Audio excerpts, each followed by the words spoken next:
Todo mundo sabe o que é uma colisão elástica? Quando a perda de energia cinética é zero, quando não há mudança no valor da energia cinética do sistema.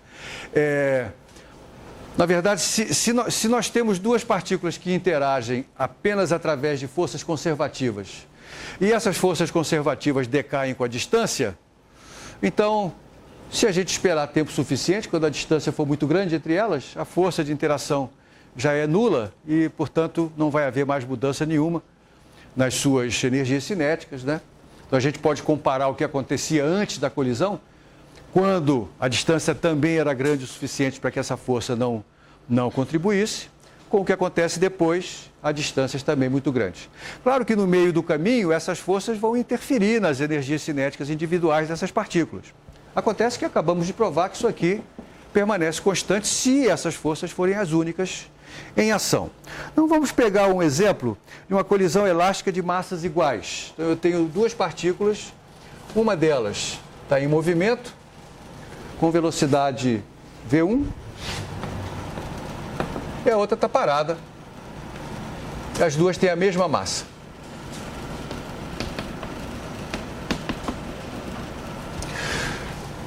E ao final desse processo de colisão, eu vou ter a partícula 1 indo para um lado, vou chamar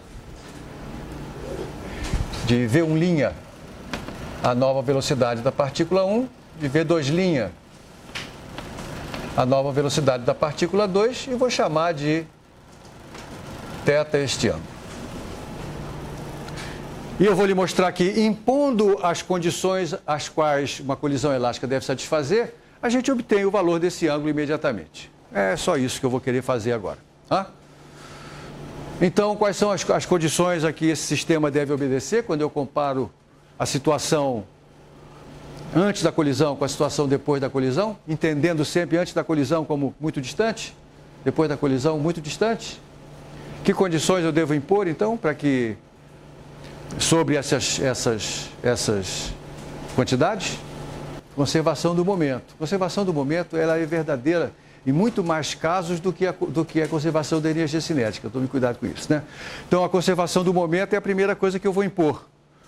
E impor a conservação do momento é impor que momento inicial, m, v1, se é um vetor, tem que ser igual ao momento final, que é m, v1' mais m, v2'.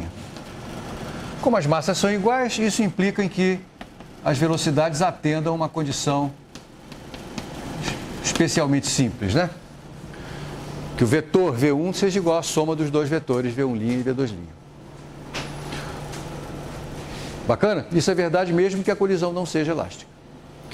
Como eu estou dizendo que a colisão, além disso, é elástica, então é verdade que a energia cinética do sistema, inicialmente, que é 1/2 de m V1 quadrado, tem que ser igual à energia cinética na situação final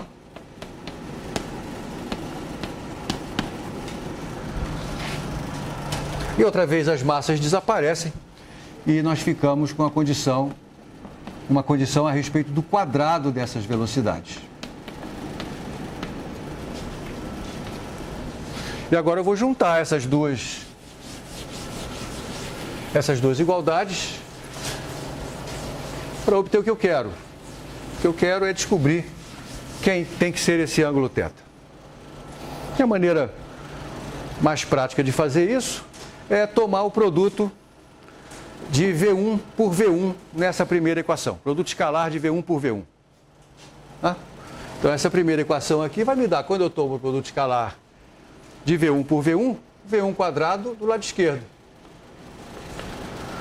Do lado direito, nós vamos ter 4 parcelas. V1' escalar V1', V1' escalar V2', e assim por diante. V1' escalar V1' é V1' ao quadrado. V2' escalar V2' é V2' ao quadrado. Ah, mas tem os chamados termos cruzados. V1 escalar V2 e V1' escalar V2' e V2' escalar V1'. Acontece que o produto escalar ele é comutativo, né? Então, trocar a ordem dos fatores não muda a situação. E eu tenho, portanto, duas vezes o mesmo produto escalar.